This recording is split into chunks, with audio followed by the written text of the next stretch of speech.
इसको सॉल्व कर दो वहाँ पे, कर सकते नहीं कर सकते वहाँ पे। अब इसको सॉल्व करोगे वहाँ पे तो रिजल्ट हमें क्या मिल जाएगी, हमें f1 की वैल्यू मिल जाएगी। अगर सॉल्व करना है तो सॉल्व करो वहाँ पे। 16 का स्क्वायर क्या दे देगा, देखो 256 ना 16 का, प्लस f1 स्क्वायर, 16 का स्क्वायर प्लस f1 का square minus 2ab, A square plus B square minus 2ab, तो ये हो जाएगा minus 32f1 equals to f1 square plus 64।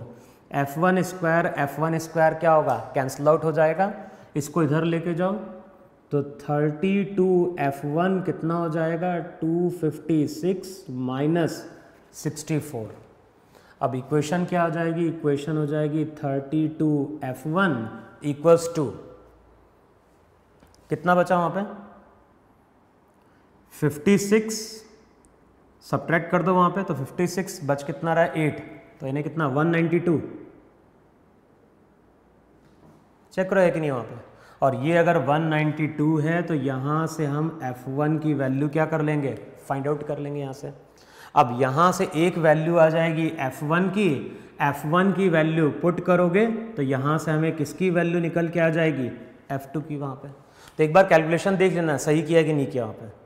तो यहाँ पे मैंने क्या किया, यहाँ पे मैंने यूज़ कर लिया ट्रायंगल ऑफ वेक्टर एडिशन और साथ में मैंने यूज़ कर ली वहाँ पे पाइथागोरस थ्योरम। देखो है कि नहीं वहाँ पे। अच्छा, इसी क्वेश्चन को एक बार कैलकुलेशन चेक कर लेना तुम लोगों ने ना, मेथड यही है। अब देखो इसी क्वेश्चन को सॉल्व करने का दूसरा तरीका भी है वहां पे। अब दूसरा तरीका हमें क्या यूज करना है, हमें यूज करना है वहां पे कि एक वेक्टर है यहां पे f1 जो स्मॉलर है, दूसरा वेक्टर जो है वो तुम्हारा यहां पे क्या है f2, वो बड़ा वेक्टर है। और इन दोनों वेक्टर का रिजल्टेंट कहां आ रहा है, ऊपर की ओर आ रहा है। तो अगर हमारे पास दो वेक्टर हैं और दो वेक्टर का रिजल्टेंट कहां आ रहा है, ऊपर की ओर आ रहा है, तब देखो नेक्स्ट प्रॉपर्टी क्या यूज करनी है। तो देखो यहां पे ये f1 था, ये f2 था। मान लो f2 हॉरिजॉन्टल के साथ कितना एंगल फॉर्म कर रहा है, थीटा। तो हमारे पास केवल दो ही वेक्टर हैं, एक है f1 दूसरा है f2। और मैंने क्या माना है, मैंने माना है f2 हॉरिजॉन्टल के साथ कितना एंगल फॉर्म कर रहा है, थीटा। अब इसको मान लो x एक्सिस, इसको मान लो y एक्सिस। अब इस वेक्टर की अगर बात करें तो इस वेक्टर के दो कंपोनेंट हैं, एक कंपोनेंट इस डायरेक्शन में होगा f2 cos थीटा और इस डायरेक्शन में क्या होगा, इस डायरेक्शन में होगा f2 sin थीटा। देखो है कि नहीं वहां पर। एक वेक्टर f1 है, दूसरा वेक्टर f2 है। f2 की बात करेंगे तो उसके दो कंपोनेंट होंगे। अब अगर हम बात करें, अगर f2 cos थीटा किसके बराबर हो जाए, f1 के। देखो f2 cos थीटा f1 के साथ कितना एंगल फॉर्म कर रहा है, 180 डिग्री। एक वेक्टर f1 था, दूसरा वेक्टर f2 था। f2 को मैंने दो पार्ट में रिजॉल्व कर दिया इस कोऑर्डिनेट सिस्टम के अकॉर्डिंग। अब मैं क्या बोल रहा हूं कि ये जो f2 का हॉरिजॉन्टल कंपोनेंट है, अगर ये किसको बैलेंस कर दे, ये बैलेंस कर दे f1 को। f2 cos थीटा किसको बैलेंस कर दे, f1 को बैलेंस कर दे। तो इन दोनों वेक्टर को ऐड करेंगे तो रिजल्ट क्या मिल जाएगा, 0, क्योंकि ये दोनों क्या हो गए, कैंसिल आउट हो गए। अब बचा केवल क्या, बचा केवल वहां पे f2 sin थीटा। तो जो f2 sin थीटा होगा वही हमारा रिजल्टेंट होगा। और f2 sin थीटा कितना दिया है, f2 sin थीटा वहां पे दिया था 8 न्यूटन। देखो ये तक नहीं था रिजल्टेंट, तो जो रिजल्टेंट था वहां पे 8 न्यूटन। अब रिजल्ट अगर देखोगे तो रिजल्ट क्या मिल जाएगा वहां पे,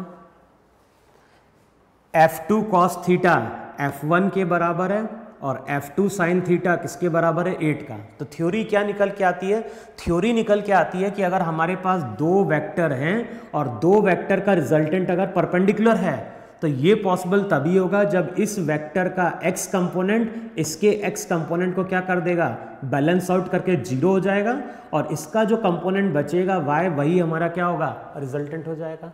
अब इन दोनों इक्वेशन को वहां पे क्या कर दें, या तो हम स्क्वायर करके ऐड कर दें, तो चेक करो स्क्वायर करके ऐड करोगे, या फिर हम इसको क्या कर दें, डिवाइड भी कर दें वहां पे।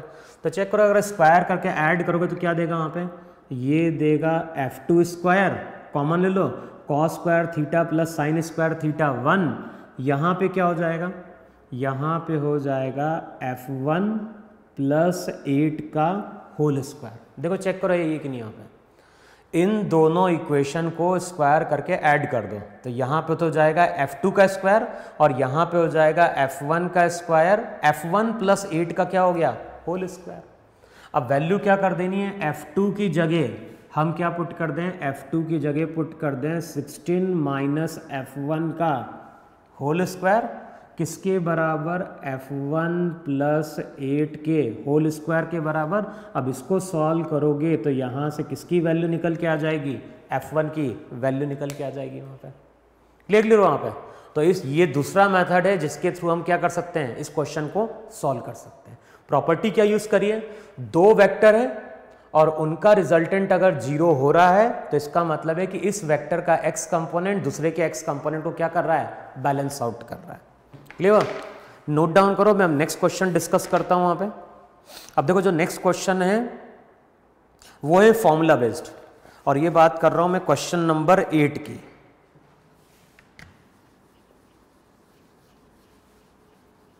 इसको सॉल्व कर देख लेना कि आता है कि नहीं आता है, वहां पे तरीका यही है सॉल्व करने का। अब देखो जो नेक्स्ट क्वेश्चन है उसमें क्या बोल रहा है, a body is constant to move, a body is constant to move only in y direction under the action of force minus 2 I cap plus 15 j cap plus 16 k cap Newton. If the body moves a distance of 10 meter then the work done by the force is। तो question में क्या बोल रहा है कि एक body है, body पे फोर्स लग रहा है,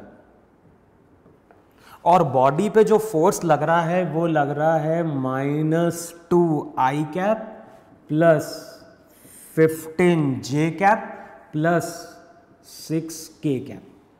तो एक बॉडी है जिसके ऊपर ये फोर्स लग रहा है। इस फोर्स के कारण हो क्या रहा है, इस फोर्स के कारण बॉडी मूव कर रही है केवल y एक्सिस के अलोंग, बॉडी किसी और डायरेक्शन में मूव नहीं कर रही है। तो बॉडी का जो डिस्प्लेसमेंट होगा उसको हम वेक्टर फॉर्म में क्या लिखेंगे, तो जो भी डिस्प्लेसमेंट हुआ है वो 10 हुआ है, किसके अलोंग, y एक्सिस के अलोंग हुआ है, कुछ नहीं बोल रहा है तो हम उसको मानेंगे positive y। If the body moves a distance of 10 metre, तो बॉडी का डिस्प्लेसमेंट 10 मीटर हुआ है अलोंग पॉजिटिव y एक्सिस हमने माना है। अब कैलकुलेट क्या करना है, वर्क डन, तो वर्क डन का फॉर्मूला लिखवाया था वहां पे F.S। तो अब क्या करना है, हमें कुछ नहीं करना है, हमें दोनों वेक्टर का डॉट प्रोडक्ट लेना है। डॉट प्रोडक्ट लोगे तो ये term 0, j dot j 1, 15 into 10 150 joule, और ये टर्म तुम्हारी क्या हो गई 0। तो जो आंसर आएगा वहां पे 150 जूल, क्लियर। फिर देखो जो नेक्स्ट क्वेश्चन मैं डिस्कस करने जा रहा हूं वो है क्वेश्चन नंबर 12। तो मोस्टली मॉड्यूल में जो क्वेश्चन है उसको मैं डिस्कस करने की कोशिश कर रहा हूं।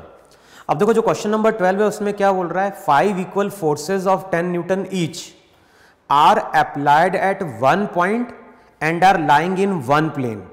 If the angles between any two adjacent force are equal, then the resultant of this force is। तो क्वेश्चन में क्या बोल रहा है, हमारे पास एक पॉइंट है, इस पॉइंट पे 5 फोर्सेस लग रहे हैं।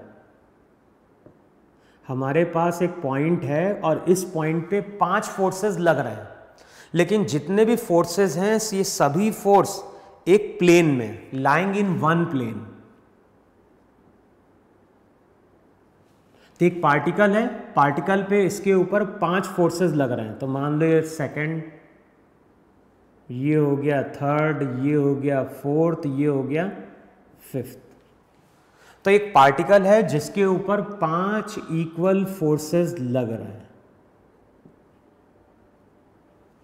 और ये जो भी 5 इक्वल फोर्सेस हैं ये आपस में कैसा एंगल फॉर्म कर रहे हैं, ये आपस में if the angles between any two adjacent forces are equal.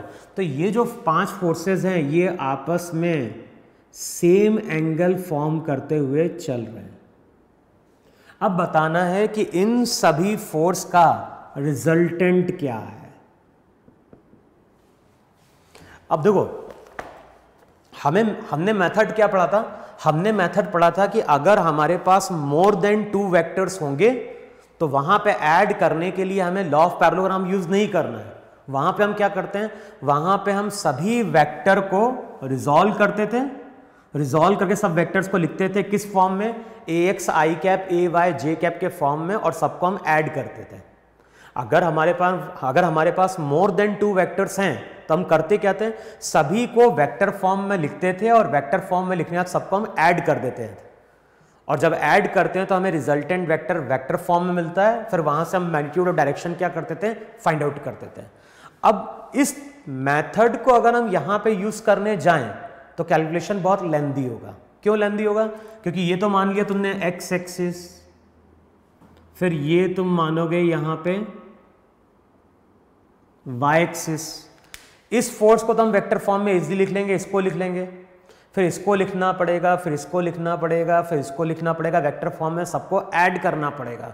तो ये मेथड मेरे लिए क्या है, बहुत लेंथी है। तो हमें करना क्या है, अब देखो क्वेश्चन को सॉल्व करने का तरीका क्या है। तो सबसे पहली प्रॉपर्टी देखो वहां पे, अगर मेरे पास एक वेक्टर है a, दूसरा वेक्टर है b, और मैं पूछता हूं कि इन दोनों वेक्टर का रिजल्टेंट क्या है और कहां है, तो रिजल्टेंट कब मिलेगा, जब a और b को हम क्या कर देंगे, ऐड कर देंगे। देखो ये था नहीं था ट्रायंगल लॉ, तो 2 वेक्टर को ऐड